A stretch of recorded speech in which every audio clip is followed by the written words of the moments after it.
Did you watch any of them? No. What you want to know?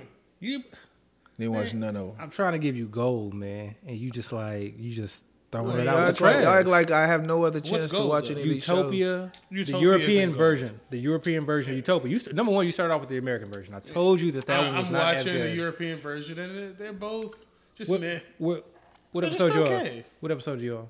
3. Oh, man, come on.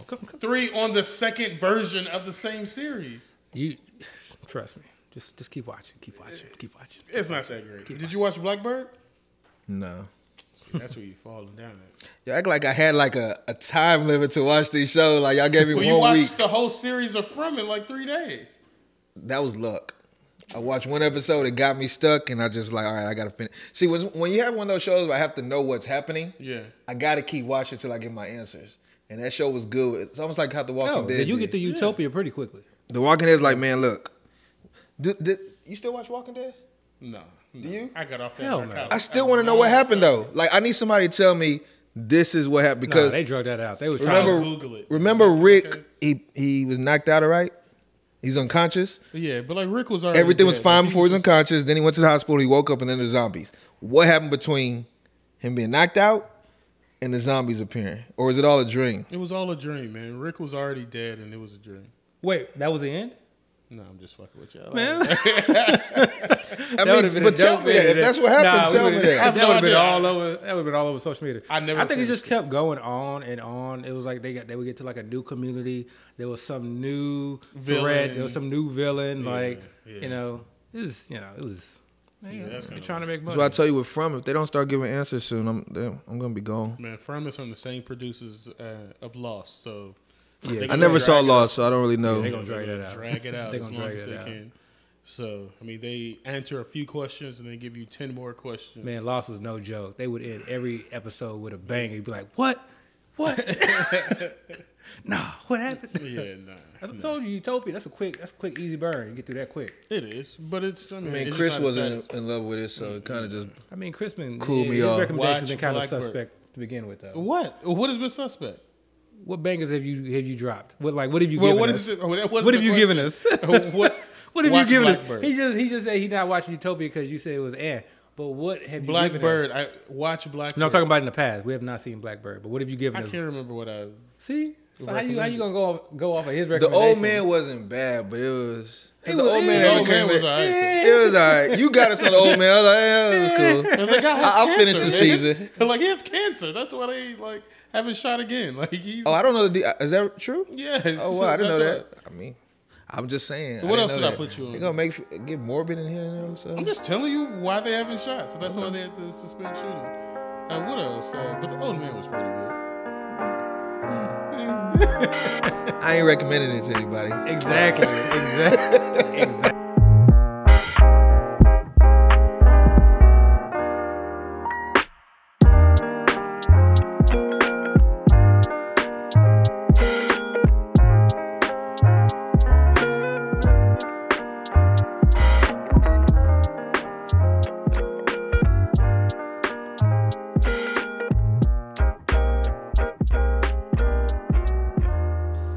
Welcome to First and 15, the only podcast that's trying to get you paid. I'm here with two-time FFPC champion AB. Alongside him is my guy, Dial the Machine. Guys, when we draft, we often take these running backs pretty high, and we assume that they're going to finish as the starting running backs on that team. As we start to get to those middle-tier rounds, we start to kind of push that idea of, hey, like, is this a guy that I should stash, I should hold on to? Can you guys think of a running back that you're drafting right now who is a backup running back who may finish the season as a starter? I mean, so many, right? Like so many. That's Yeah. why we're drafting like these lottery tickets. So, I mean, we could rattle them off, right? Like the obvious one people been talking about now is like with the Vikings. Mm-hmm. People are a little, A little shaky about Alexander Madison. They think Ty Chandler or Dwayne McBride might take his job. So he's the obvious one everybody's talking about. But I mean, you have other people, names that, might be almost blasphemous to mention. But you have guys like Travis Etienne, who the team drafted a third round, a new regime, drafted a third round running back, a guy that can do everything. He can pass block, he can receive, he can run up the middle, all of that stuff. You have somebody like Brian Robinson, who last year around this time people kind of looked at him as a jack. He doesn't really have any special traits. I guess he's just somebody that's dependable, if you will. Yeah. But if you get a special talent, again, new offensive coordinator, his job is kind of dangerous. There's so many. Rashad White. And I'm not even saying there's a guy specifically there to take his job now. But who's behind him? Chase? Chase Edmonds, yeah, but then Sean Tucker too, who wasn't even drafted, so he really doesn't have a major threat now. But he's just somebody where everybody is kind of like a little bit iffy on. But Isaiah Pacheco with Deneric Rice, another great example. Somebody we could easily see. Skipped over CEH, huh? Easy. I mean, I don't know. You know, it's crazy. I heard a rumor recently. CEH resurgence. I don't even know where I heard it, and I want to give whoever said it credit. But they said that there's a chance CEH could get traded to the Bengals. I mean, there's a chance anything can happen, right? But they're saying that's like a little bit of smoke that's been out there, which actually can kind of make a little bit of sense, right? So that's that. The Saints, right? And then you start talking about teams that have these older running backs that might trade them away, like the Saints. Kamara might be traded. Derrick Henry could be traded. You're talking about now your Keandre Miller and then your Ty J. Spear type players. So, I mean, there's players all over the league that could easily, by the end of the year, end up as the starters that you're getting right now in the double-digit round. So that takes me to my next question.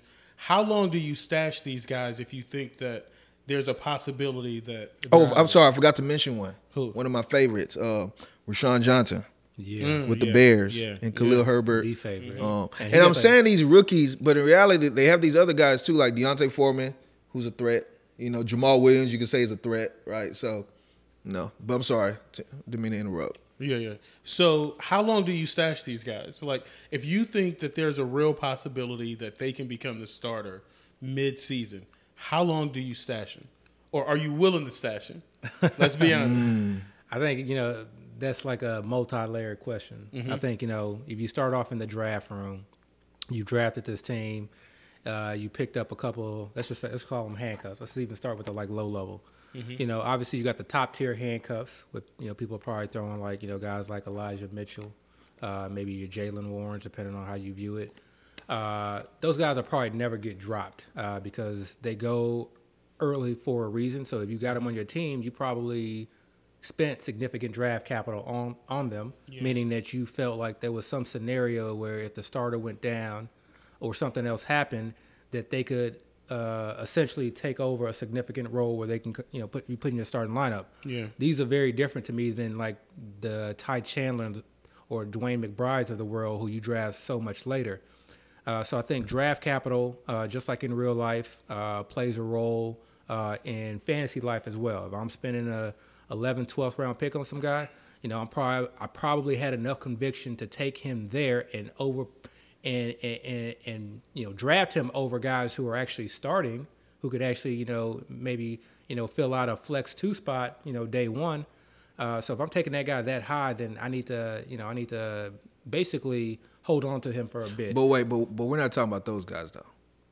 You're talking about handcuffs that are valuable if the starter goes down. That's what I'm saying. I'm starting off with a low level for right. Yeah. I want you more so to talk about the guys that we think could take the job, like those just guys, outright take the job. So I set that basis and that floor because if I'm reticent to drop an Elijah Mitchell, then there's no way in hell that I'm dropping Rashawn Johnson. That's just my ride or die. Yeah. We could, and inevitably this will probably happen. As soon as training camp opens, these depth charts will come out and he's going to be number 3 on the depth chart. But he can even literally opening day be number 3 on the depth chart or even not be suited. Right. And I'm going to hold on to him for quite a while. Yeah. I'll see what the running back, room looks like. If they bring anybody else in, they're suiting 3 running backs. Maybe one's just playing special teams. How does, Herbert look? How does Foreman look? How are they using them? Are they successful? And then try and get a good gauge, okay, if he's just going to be a practice squad guy, an inactive guy, I'm 5 weeks into the season and the other guys look like they're pretty decent or they brought in another vet and this is not the year, then I'll cut bait. About 5 weeks is what you're saying. So you get about 5 weeks. Yeah, it depends. Like all those like factors kind of play in. Mm-hmm. Like if he's suiting up, but he's just not playing, then I may just wait longer. Yeah. And if say Herbert looks ineffective, maybe say they actually give Herbert like the kind of the lead role, in between the tackles. They give him that lead role, and he looks good. Then maybe 5-6 weeks goes to 4 to 5 weeks if he's inactive. Mm-hmm. But if he's active, Herbert doesn't look good. Foreman is looking kind of shaky. I may wait 7-8 weeks. Yeah. It just kind of all depends. But honestly, for a guy like that, I'm likely just not dropping him at all. Because, again, this is another factor. There's so many factors with these guys. He's on a team that, to me, is likely not going to be playoff bound. Who are we talking about? Roshan Johnson specifically. Okay, I got you. So a guy like that, I'm thinking like on teams where I'm like, okay, they're not going to be competitive.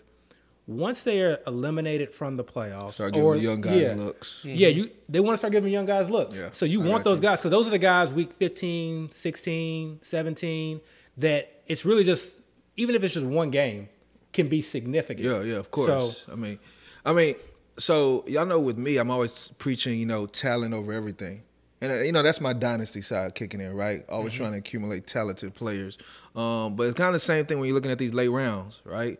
Like all these backup running backs, and we talked about this a few episodes back. I don't really care for the backup or the handcuff running backs that I don't think are good. Because even if the starter goes down, opportunity is always king with running backs. But still, we've seen players get that opportunity and just put up duds. Mm-hmm. Put up, uninspiring performances where it's like I could have probably been better off, going another route, put another player in. So with these late running backs, they might have a high climb to get into that, prominent role for their team. But, and again, we kind of usually look at these as like lottery tickets, right? If they do get that role, if they're talented, you have a player that actually can make a difference for your team for whatever week they happen to play for you. So I'm always looking at, and usually this is going to be the case with your rookies, right? Because we don't know what these rookies are yet. Right. Like we have these assumptions as far as their college performance and what we've heard, but we haven't seen not one of these guys taking an NFL snap. And we can go back every single year and look at even guys that are undrafted, running backs that are drafted late, end up being major fantasy contributors during the season. Right? And these are all guys you can take round 15 and later. So I'm always trying to take a stab on those young rookies that I think are talented, because if I end up hitting one of them, and by this time, again, I'm now looking deep into my bench as far as filling my bench in, that can be a player that can actually be a difference maker for your team. And one more caveat to this as well. One thing you have to consider if you're like playing in any of these like large field tournaments, these high stake tournaments, is that a lot of people are going to kind of be thinking the same way. If they draft the Roshan Johnson, he's likely not getting dropped. Mm-hmm. You may be lucky in that one league where he's dropped, but for the most part, he's not going to get dropped. So it's almost like if you are doing if you're like, doing a number of entries, some of these guys, you just got to like suck it up and say, you know what, even though I think it's kind of high, if you believe in the talent, like you have to have some of these guys on your team. Because they're not going to be available for pickup on the waiver. Right. So, you can't wait it out. Yeah, you don't know which one of these guys is going to like be a significant contributor down later on. So some of these guys, like I make it a point to like try and grab it. And some of them I just like a lot more than others. I have a ton of Tajay Spears. Yeah. Because, even that Derrick Henry trade, the idea of him getting traded is probably very low.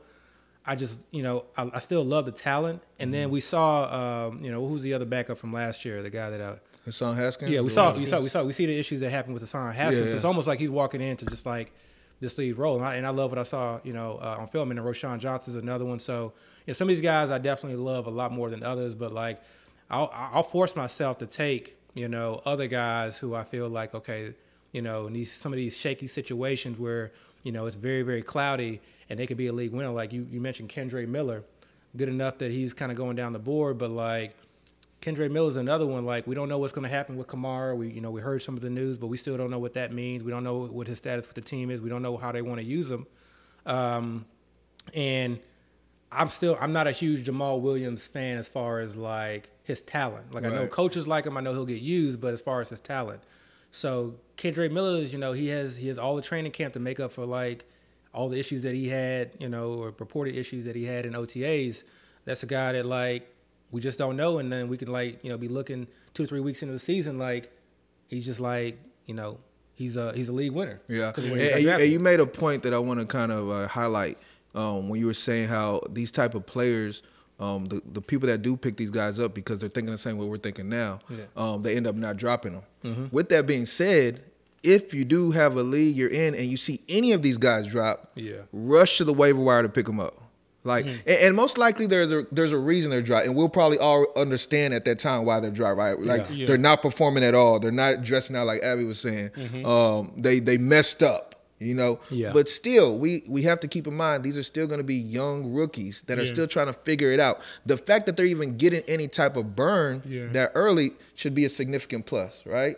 And then injuries still happen, and again, this is a game of attrition, right? Mm-hmm. Like even if they aren't a thing now, by the time we get into the late part of the season, they might become a thing later. Yeah. Right? Yeah. So, all right, guys, let's talk about the Tampa Bay Bucs for a second. Listen, Chris Godwin is being drafted around the 5th round. Mike Evans around the 7th round as well. Guys, they got Baker behind center. Man, look, Baker is a starter over there, bro. I know people say it's a quarterback competition, but the Buccaneers put something out recently. They're going to be wearing the Dreamsicle or Creamsicle, I'm sorry, uniforms. Mm-hmm. And I always looking for these edges, right? I've always tried to see who are they highlighting in this type of marketing type material, right? They have 3 pictures. Yeah. Same thing happened with Dalvin Cook, though. Like, remember we were talking about Dalvin Cook? Yeah. And James Conner and Marquise Brown. But again, here's the thing with that Dalvin Cook. Don't try to change the narrative. We knew Dalvin Cook was likely out the door. You were saying they were using that as part of negotiation tactics. No, you said that it doesn't matter. And I said you can't negotiate through your graphics. Nah. That's what I was saying. Anyways, going back to the creamsicles, they had Baker Mayfield as one of their pictures. Right. Yeah. So once, and it was only 3 pictures. I don't even remember the other 2 players. I mean, but once I saw that, like, it's over. Like we do, fantasy football. We do a lot of comps, player comps, team comps, coaching comps, like situation comps. Like this is like literally the perfect situation comp. The 2023 Buccaneers and the 2022 Seahawks. Like, did we not learn our lesson? Did we not learn our lesson? That's a pretty good one. Number one, they brought over what was it, the quarterback's coach from the Seahawks? Well, I didn't even know that. Yeah, to be the OC of the Buccaneers. I didn't know that either. Yeah. So like literally they bought somebody from that situation over to be the OC. Smart move. Mm-hmm. And remember, everybody was knocking Geno. Right. Everybody, including myself, like we just like casted them off, just casted them off. Like, this team's not going to be good. I mean, if you can, like, it's so hard to like put yourself back in 2022 and remember how much shit was thrown on Seattle. Like, nobody. It's funny that you say that because in 2021 when he came in to relieve Russ, he actually didn't play bad.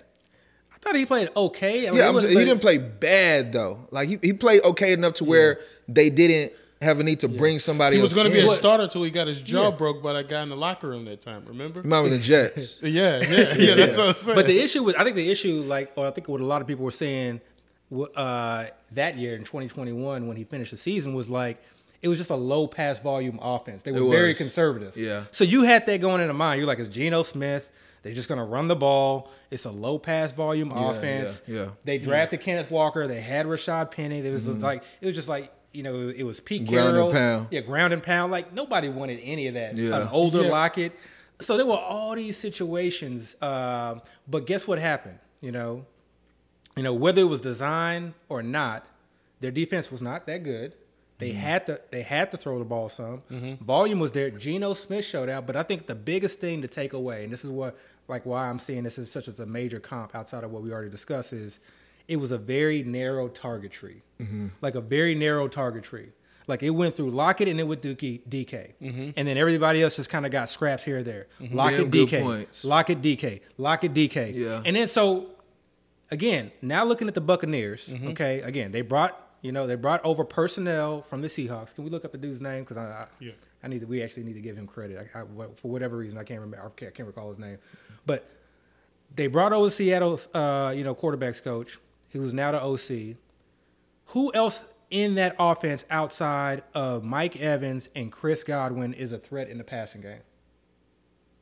K. Dotton. But who's like a legit, like who's but those are the two main guys. Yeah, those are the two main guys, right? Yeah. So that is like, that is as good a comp as you can get. Right, now, let's also remember, I think the other issue is that we're using Tampa Bay's stats. We're using Tampa Bay's sort of kind of our memory from 2022. I think is clouded what Evans and what Godwin could be, irrespective of the quarterback. Because Tom Brady was sort of kind of obviously at the end of his ropes. And he was just dumping off to running backs. Like his running backs, saw like 200 targets? I may be just like throwing that number out there, but they saw a lot of targets, okay? That was a completely different offense, a completely different quarterback. Mm-hmm. So I think all those targets that went to Leonard Fournette and all those targets that went to Rachaad White, now they can be actually efficient targets going to playmakers, right? And actually have an efficient offense. The other thing that I love about these guys is Dave Canales. Sorry, Dave.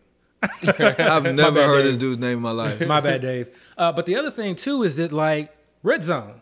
So they don't really have an elite O-line. They don't really have an elite running back by the metrics or a true, like, guy who can just, like, who you can just be very confident in the red zone and at the goal line. Yeah. Like, this is not a team that I think, okay, once they get into the 20s, once they get into the 10, or even when they get into the 5, like, they're just going to be able to hand it off 2 or 3 times. I think they're going to have to get very creative. And so when I'm looking at Godwin and I'm looking at Mike Evans, particularly Mike Evans, and we have really no other like true elite red zone threat or even just above average red zone threat, like I could easily see a situation where Mike Evans has double-digit TDs. Is it going to be a high-powered offense? No, but it doesn't need to be. The last thing is that I don't know how good their defense is going to be. I really don't. I don't know how good their defense is going to be. So if it's a narrow target tree, okay, and we're just funneling things to Evans, Godwin, Godwin, and they don't really have an elite running back where they can just like really just kind of pound and ground. I don't think they have an elite defense. This team to me is just like on shaky grounds. Yeah. Like I thought they were going to be kind of in rebuild. I think a lot of people maybe considered the idea of like Mike Evans being moved. But they really, I don't know. This team is kind of in limbo in terms of like what they're doing. And then they brought in Baker Mayfield. This is definitely a team based off of like where these players are going. I'm in a main recently, kind of took a little where I went light on wide receiver early on and had Evans fall to me right there in the 8th. Like I love that. Evans is a big value this year. I love that. From what I've been seeing. I like Godwin too. I like Godwin a lot too. I like both of them. Honestly, I like them and didn't even take into consideration everything that you said, which actually is selling me much more.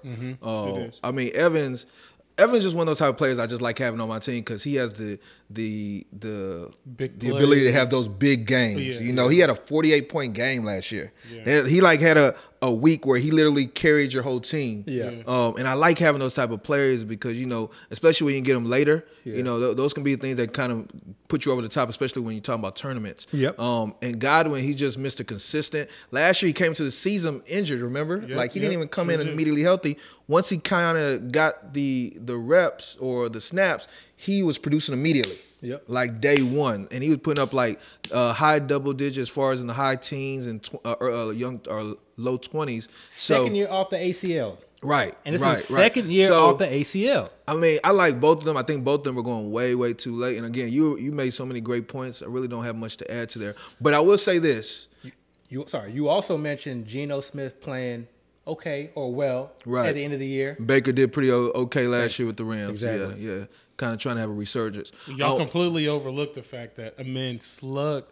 Do you know how much disrespect you have to have for a quarterback to punch him in the face? That was like 10 years ago, though. That was a long time ago. To break his jaw for him to miss it. That's bygones. They learned a lot. Do you know how much disrespect? But they wrote me off, but I ain't right back. One thing, and last week during our overtime episode, by the way, check our overtime episodes out. We kind of extended a little bit of a different cut. But one guy I forgot to mention because we were talking about tight ends last week was K. Dotton. And I really, really like K. Dotton this year. I think he's being super slept on. If you even just kind of go back to who K. Dotton was, this is a guy the Buccaneers traded up to draft last year. 4th round pick, but they traded up to the very beginning of the 4th round 2 pick. So he was the first pick taken on day 3 of the draft.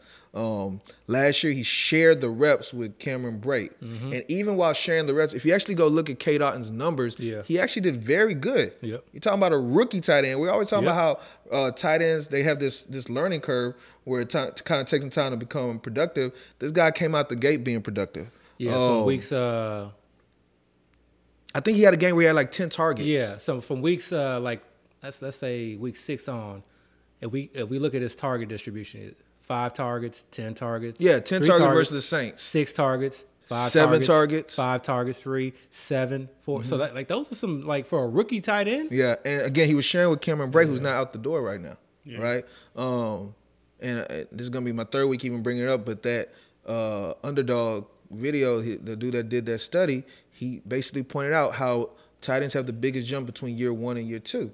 So all those things align to K. Otton being a huge value, because if you look in draft, if you go to the tight end screen, K. Otton is below like 3rd string tight ends. Yeah. That's how low he is. Like, he's somebody that nobody is debating whether he's going to start right now, and he's being taken so low, if taken at all. You know, so it's the easiest 20th round pick that you can make. Right.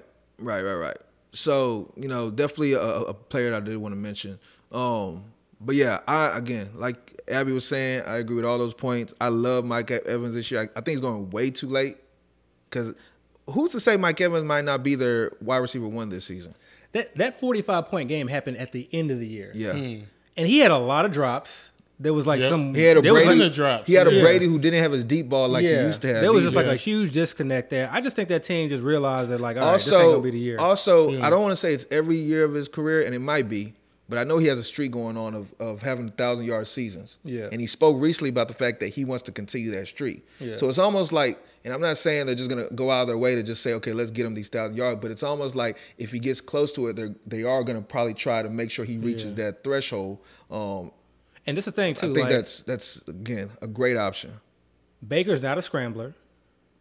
And Baker's not necessarily one who just, like, dumps it off to his quarterbacks. Right. And if you remember back to, you know, I keep bringing it up about Dalton going YOLO trying to prove something. What do you think? Y'all know Baker. Yeah. Y'all seen the Baker videos. Y'all seen Baker on the sideline. What do you think Baker's going to be doing this year? You think he's really going to go out there and be dumping it off to, like, a Rashad White, trying to, like, game plan? Or you think he's going to go out there and try to earn a contract? That man is going to feed the guys who are potentially going to get him a contract. That is Chris Godwin, and that is Mike Evans. Who else on that team is going to get Baker a contract? Yeah. Look at these Mike Evans. Get this man paid. Let's go. Look at these Mike Evans target distribution. Yeah. Like, this dude is having 9 targets. Yeah. 9, now, granted, they 12, threw a lot 11, last year. 15. They threw a lot last year. That's crazy. Still, going to be very, very concentrated. Yeah. Is Rashad White at this point, is he a trap or still? Because we all see him as the day 1 starter.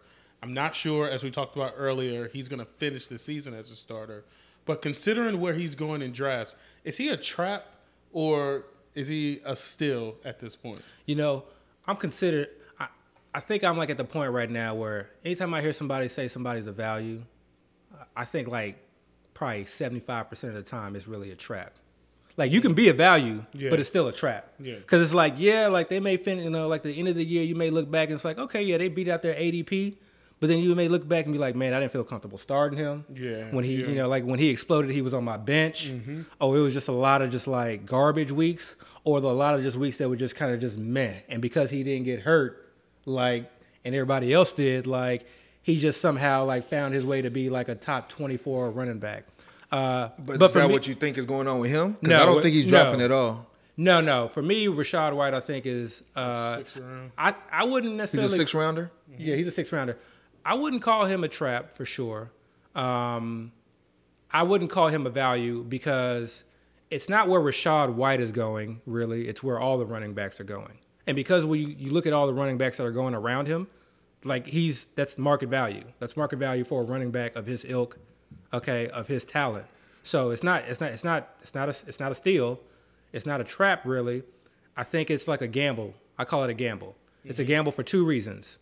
One is unless he is just at the end of that long tier of these running backs that you grab, like, it's a gamble that you pick him versus somebody else that's going in that range. Like, because sometimes you'll see him go before Sanders, you'll see him go before Cam Akers, sometimes you'll see him go before Alexander Madison. if you're a believer in DeAndre Swift, right now his ADP is over Dameon Pierce. Even someone like a James Conner or David Montgomery or Dalvin Cook, what we don't know, it's a gamble for you to say, I'm going to take Rachaad White or be overweight on Rachaad White and then not take some of these other players, because if he doesn't hit, like there's going to be multiple running backs in this range that hit. And there's going to be some that just don't hit at all. So it's a gamble just to kind of lock in on one and be like super overweight on one. So you better be very, very confident. It's also a gamble because we're early on right now, and this is a team where I could easily see them bringing in a vet. And if they bring in a vet, now we got issues. Oh, yeah. He's dead at that point.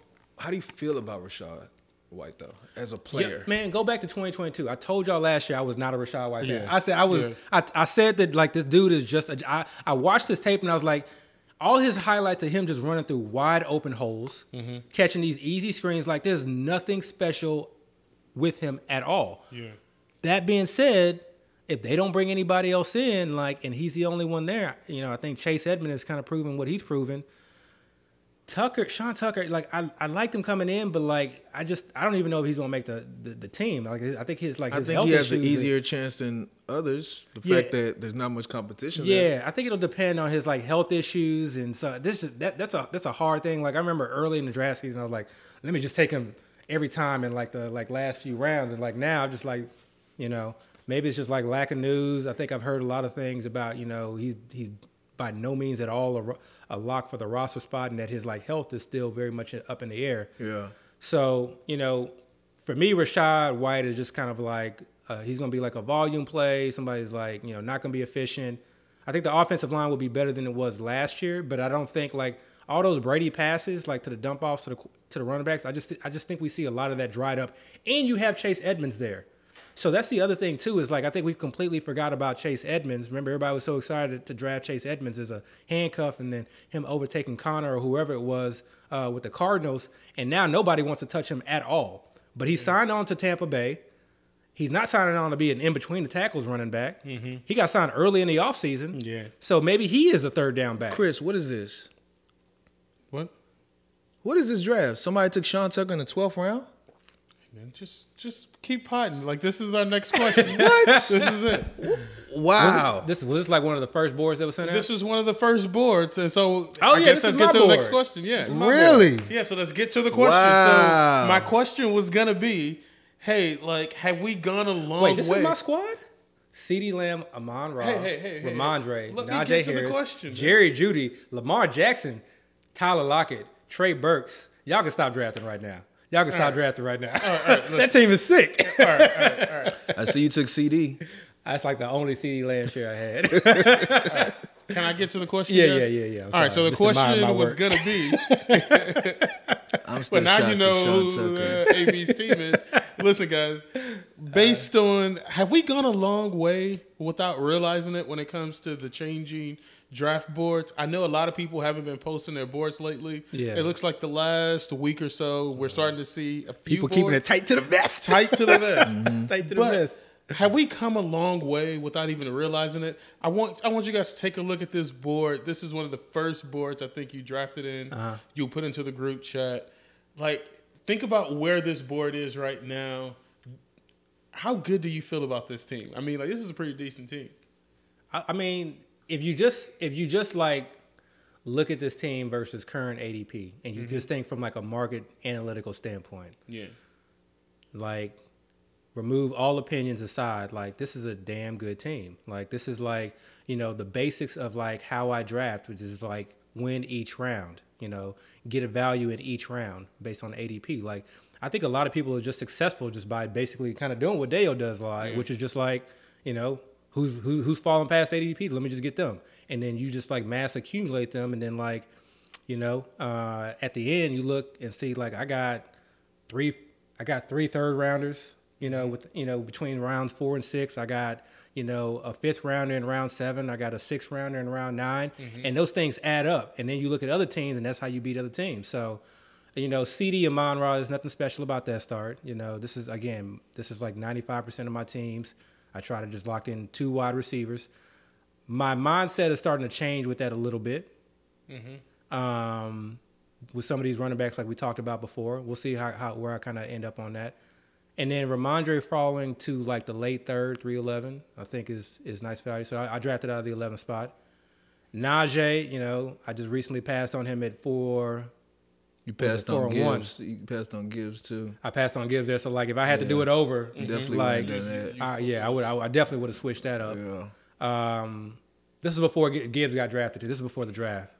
You did this before the draft? This is before the draft because you can see. Wow, that's why Kenneth Walker.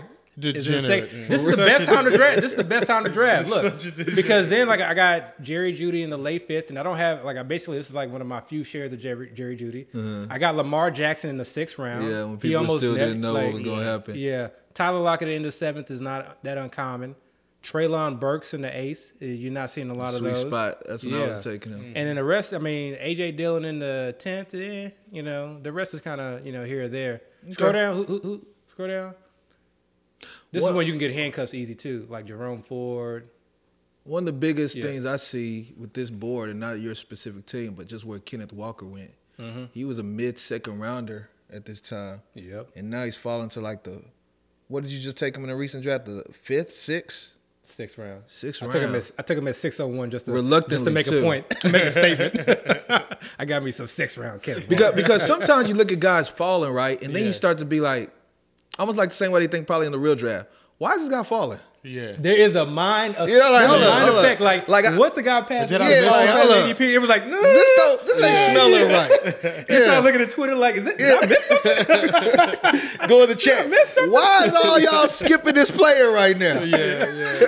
Because you don't want to be the sucker, right? You want to be more like, yes. That's exactly why I sent out that tweet. Like, is it a value or is it a trap play? Yeah. Because everybody passed on Najee Harris, basically in the 3rd and pretty much in the 4th. Somebody got to draft Najee, right? Somebody got to draft him. And you can't let him go in the 5th, right? Nah. The fact that he's in the 4th now, because I know at one point he's probably in the late 3rd, right?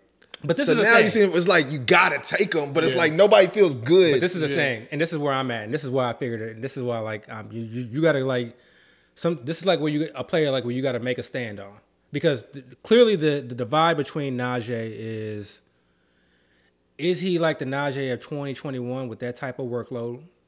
Remove like what you think of him from like an athletic standpoint, or is Jaylen Warren taking a significant portion? Is that offense taking a jump, and you're kind of seeing a little bit more from the past? Like is he truly getting that elite bell cow workload? Because if he's a bell cow, it doesn't matter how he performs. He should be in the 3rd round. You could even maybe arguing for like in the back of the 2nd.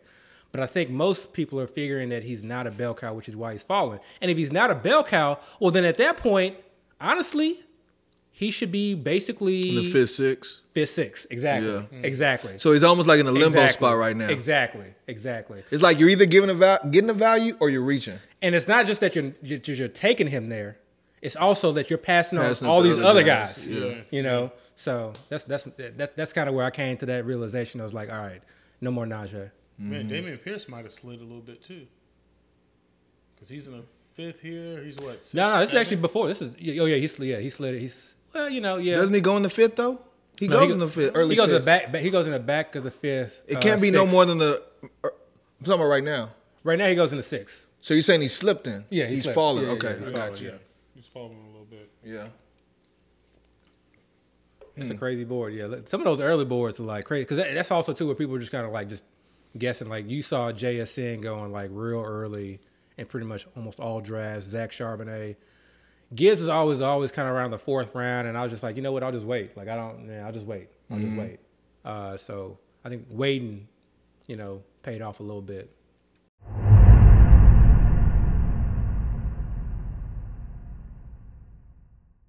Is anyone drafting Breida? That's a good question, because I think let's say and I wanted to actually talk about that. Yeah. If Barkley doesn't show up, who is it going to benefit? Because I don't think anybody's talking about the backup. Yeah, like nobody's talking about. And the backup Breida is the guy people remember, but the backup might be that rookie from Oklahoma. And maybe it's my dynasty mind just being rookie biased, but Eric Gray is a pretty nice player. I've never seen him play. Watch some Oklahoma tape. He's pretty good. He's compact. He's not a big dude. Maybe J.K. Dobbins side. But he's a solid running back. Yeah, that's definitely a team I feel like would bring somebody in. Yeah, I do agree with that, though. I do feel like they'll bring somebody in. Because if they're not going to pay Barkley, you got money. Yeah. Yeah, I just pass on drafting any of those guys. Yeah, You're not going to take a stab on any of them? Because I think all of them are undrafted right now. I'd rather just take a stab on like a Fournette or Zeke or somebody like that because I feel like they would. But you get Fournette and Zeke like in the, 16th, 17th round? Yeah. These are guys more I'm saying you could take like 20th round, like the last round. I'd rather take a K-Dot. K-Dot, who's K-Dot? K-Dot. K-Dot? Yeah. Yeah. But look, my goal is to increase K-Dot's ADP. Oh, that's your before goal the now. Summer. Yeah. I feel like people got to respect that dude a little bit. Yeah, I got caught it for sure, so you don't got to sell me. I believe you. But so you're not taking any of the guys. Chris, what about you? You're just gonna ignore all the backup running backs? No, like I'll take a stab at Breida, but I can also see someone like Zeke coming into the. Yeah, of course. Yeah, they can obviously bring somebody in, but if they don't, right? If they don't, because all we know is what we know, and right now we know those are the running backs on the roster. I maybe want to go back and look and see their mini camp reports. Who was actually getting first team reps at running back? Yeah, because Barkley was there. Breida. It should be Breida and Brightwell. He knows the offense. Yeah, probably was. I doubt Eric Gray was getting run over those guys in OTAs. Yeah, you're probably right. Yeah, you're probably right. Well, let's also talk about DeAndre Hopkins as well. So there's some news that dropped that the chances of him landing in Tennessee improved. Vegas is saying that it's was it really news, or did somebody just put out the fact that DraftKings changed the odds and that just stirred everything up? Yeah. Was it actually a report anyway? Yeah, like Vegas changed the odds. Yeah. Man, I hate was it Vegas or DraftKings? Well, they're kind of one and the same when you. Okay, really I got you. It. But yeah, minus. Because I didn't understand it. I hate it when it's my player. Like, I don't mind it when it's somebody else. No. I'm just saying, like Burks. Burks. Are you talking about like, Burks? Yeah, like when news drops it, like stuff like this, like he may go to some place. I'm like, yeah, go there because I don't got none of them guys. Yeah. I don't got none of them. Like you want to go to the Patriots? Yeah, go there. Like, you want to go to KC? Go there. I don't got none of them guys. But then he's like, you want to go to Tennessee? Damn. Yeah. But you knew this was a possibility though, right? I did. And you were still drafting like. I was still drafting him. I would draft him. I still don't see it though. I would still draft him. No, I don't see why Hopkins would go there. Like, if you're saying, hey, I want to go to... Cash rules everything around me. No, but he said that he wanted to go to a Super Bowl contending team. But he also wanted his money. Did y'all see that tweet that came out this week? Stop. What? It was a basketball tweet. It was a basketball tweet, but same premise. What? It was Harden and Robert Horry. Yeah. Would you rather make $52 million in your career and have 6, 7 rings, or would you rather make $300 million in your career and have no rings? $300 million. Exactly. Yeah, I'm taking $300 million. Then I'll just sign up for the big three. Right. I get a couple checks. I sign up in a lifetime. A couple of leagues. Hopkins run it. Get my trophy. You know what's funny? Hopkins put out a tweet. Maybe it was yesterday where somebody put the Buffalo Bills are willing to bring in Hopkins if he's willing to take a little bit less and ring chase. Yeah. And Hopkins, he was like, hell no. He put something was like, nah, I ain't doing that. Yeah. By the way, like, what you're talking about. By the way, what you're talking about is what Drake did. He started his own tournament, ran his own team, and then won the championship of his own tournament. Y'all may laugh, but it feels good regardless. When you win a championship, champagne bottle pouring everywhere, everything. We used to run it in intramurals, and even though it was intramurals, we did not care. That was serious. We did not care. It was serious. Like that was life or death. Life or death. Champagne bottles. So going back to your goggles on. Ski goggles, yeah. Going back to your original question, if they didn't have Barkley, I think it hurts the offense a lot because I still don't respect any of the receivers they have on their team. You better respect Isaiah Hodgins. You better put some You're respect a big on Danny Hodgins fan. Dimes. I know Isaiah Hodgins love is odd. Where does that come from? All right, man. He must have won him some money last year. Maybe the DFS or something. Something. All right, man. Y'all better. No, but I definitely think it's gonna hurt him a lot. So Yeah, I mean, hurt the offense a lot. Maybe, but don't forget Daniel Jones ran quite a bit last season.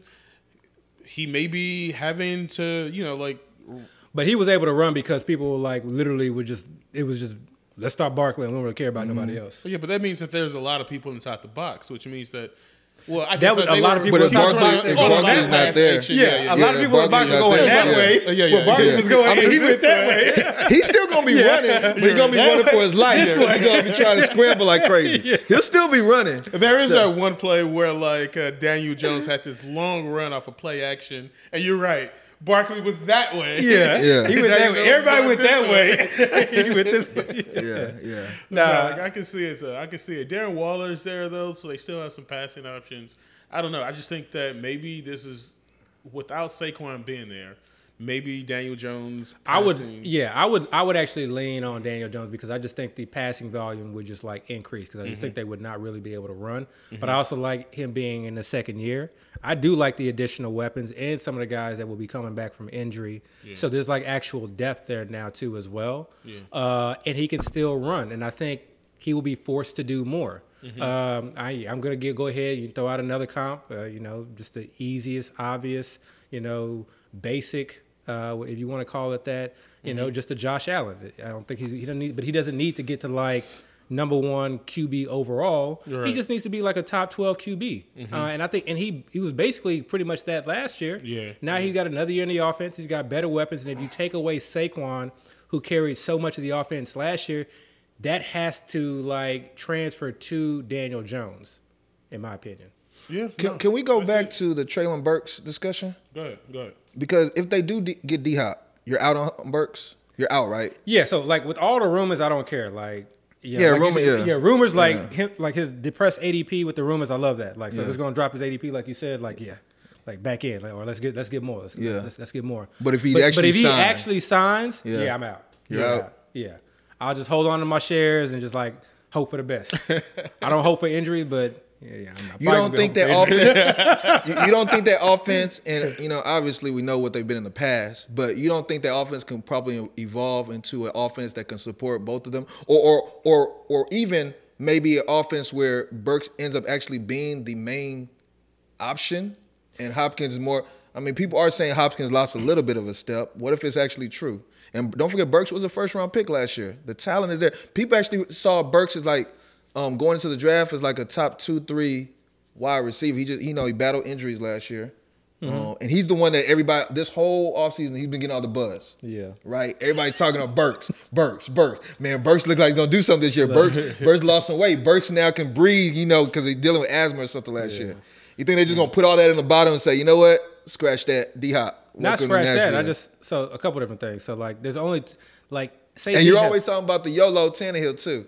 I'm about to get to that. I'm about to get to that. Okay, got you. Yeah, you over there? I'm about to get over here. So like my issue. So say D-Hop signs tomorrow. Yeah. Okay. There's two players that I kind of thought what was happening when I started getting all those buzz reports. Like, what's going on? There's two players that I'm gonna hammer in drafts now. Derrick Henry, who I'm already kind of like on right now, but I'm gonna start hammering him. I'm gonna just bring him up my ranks, and then Tannehill. Like I'll just start grabbing 20th round Tannehill now, as much as I can. But I don't think that Tannehill can sustain two wide receivers that can offer basically consistency on a week to week basis. Meaning that for the way that I draft, if it's non-best ball and best ball, then I think that his ADP. Dropped significantly with Hopkins signing. Yeah, that's a place where you want to definitely grab him. But can you put up the draft board, Chris? I want to see something real quick. But in redraft, like I cannot trust with having D-Hop on a team where like that's just a guy that like vets just like quarterbacks just love to go to D-Hop. Best hands in the game, and he doesn't need to get open. He just creates leverage. He's just a savvy vet. Like. He's never really been a speed guy to begin with, and I don't think when he was healthy last year, his metrics were really all that, off. So, I'm out on drafting Treylon Burks in redraft because I don't like drafting wide receivers where I got to guess what week they're gonna go off. Right. Right. And that they've just never been an offense that like has literally had any significant amount of pass volume. But maybe it may dictate it. Maybe it's a Seattle situation. So, and obviously, I'm just making a total assumption. So I'm just I guess you could say educated guess, but I think the day, like you're saying, the day D-Hop signs, or maybe a couple of days after that when the dust settles, I think Burks' ADP is actually going to drop to like the 9th round. And I'm saying that because going into the season or going into the draft season, I was picking up Burks in the 8th round, and that's when nothing. Yeah. There's no competition. There's nothing. Everybody knew most likely he was the wide receiver 1, and he was going in the 8th. And then with all that buzz, he's been kind of creeping up. Now in this, he's in the 6th. So now if you add D-Hop, and if people are thinking the way you think, and I think most people are going to think that way, I think he's going to free fall. So then the question is, and let's give it a little bit of leeway. So let's say it's more the 8th. Mm-hmm. So if we put Burks right now in the 8th round, are you saying you would prefer the other receivers there instead of Burks? See, is this the ADP? Oh, this is this draft. Which no, draft this is the ADP. That's the ADP board. This is the this is the current ADP board. Yeah, this is the ADP board. Man, I don't like none of those players in the 8th. That's what I'm saying. So would you say, well, actually no, I'll take that back. Okay, so I would take. I don't really like AJ Dillon in the 8th. Gabe. I'd definitely take Gabe Davis over him. I would over take, Burks? Yeah, I would take Burks over Quentin Johnson. Wait, why Gabe Davis over Burks? Is it just because the offense and Josh Allen? Offense, pass volume. Keep in mind, Gabe Davis was a 4th. I mean, he's shown a little bit, but just people strictly talent, right? Yeah. Gabe Davis is not looked at as well as how Burks was looked at at all. That's why I take situation into account. Yeah. And but guess what? Gabe Davis is, even last year when he was like, people just hated him and hate him for what he still outperformed Burks last year in a bad year on a high Burks ankle sprain. was also coming in the season injured. He, Gabe Davis played through a high ankle sprain. Yeah. Okay. I mean, and his quarterback had an arm injury. I just that's the type of player. Burks is the type of player I would definitely. Again, because now you're getting a discount on him. Mm-hmm. That's the thing where I can't argue against that because you don't know what's going to happen in season. We've seen D-Hop be hurt for like multiple games now. So, like Treylon Burks is like a guy you want to have because like he's a guy that can like go off. He's a guy that can like have multiple week stretches of like potentially 20+ points, I believe, with the healthy Tannehill. Right. Yeah. So like that's a guy that like I couldn't argue. So what about Ozigbo? I mean, what am I saying? Not Ozigbo. I keep calling him Ozigbo. Oh yeah, the tight end. Okonkwo. Yeah, Okonkwo. Sorry, Okonkwo. Sorry. Bro, that's your people. How do you like? Because I've never really looked at his name. Everybody calls him Chick, so I just out of sight, out of mind. But what do you think about him? You think he's undraftable at this point, or is he still? I have 0 shares currently, so. But I mean, right now his ADP is a 9th round. If he falls to the 11th round, are you drafting him? Probably not. Okay. So he pretty much wipes him off. No, I like so many tight ends that go after him. Okay. I mean, he's the tight end everybody's talking up right now. So I'm kind of curious to see what happens to his. That's a good point though. His ADP once D-Hop signs. What about Elijah Moore or Treylon Burks if D-Hop signs? I think there's a chance Elijah Moore is the wide receiver 1 in the Browns. Yeah, man, we talk so about that's it's really more so like your Quentin Johnson or your Addison or even your Cooks. I think I would like Burks over all those guys. Jordan Addison too? What if he's the number 2 in that offense? That's a high. Oh, that was the answer to the quiz. So I dropped the quiz. The Vikings? I dropped the quiz in the group chat. None of these dudes responded. They just completely. I responded. What are you talking about? No. I responded. You're the only one to respond. I responded. They offered one guess. I was like, all right. Hey, I gave my guess. Shout out to Player Profile because this is where I got this stat. So I like just kind of going through different sites and seeing what analytics they had to offer. So basically, I just looked at like red zone targets last year, and I was scrolling through because these are things that like you just like. Some players just didn't get lucky. And this is why I was on DK so early on in the season because, like, he had 20+ like end zone targets and just like didn't hit. And he had a lot of targets, and it was just like not his receptions just like he had a lower conversion rate when it came to that. So that's a guy that like is potentially a bounce back candidate. If JSN is not taking too much of the pie, but when I was looking through the list and I was sorting by like just like play, receivers, tight ends, with and even running backs as far as red zone targets, there were 3 players from the same team in like the top 12. I put the top 15 in the chat, but it was like the top 12, and they were all Minnesota Vikings. Jefferson was up there, so this that made me like now reconsider. Not that it matters again, like, you know, the debate between Justin Jefferson and Jamar Chase, but now I'm back on the Justin Jefferson train. Okay. You know, I'm back on that train. All right. Because that dude just like by and far like led the league in targets, but I didn't realize like how many red zone targets he had last year. Mm-hmm. And then the next one I think was like Adam Thielen. So even though he didn't convert, and we know like, you know, Cousins liked Adam Thielen in the red zone like years previously. And then the other one was like TJ Hawkinson.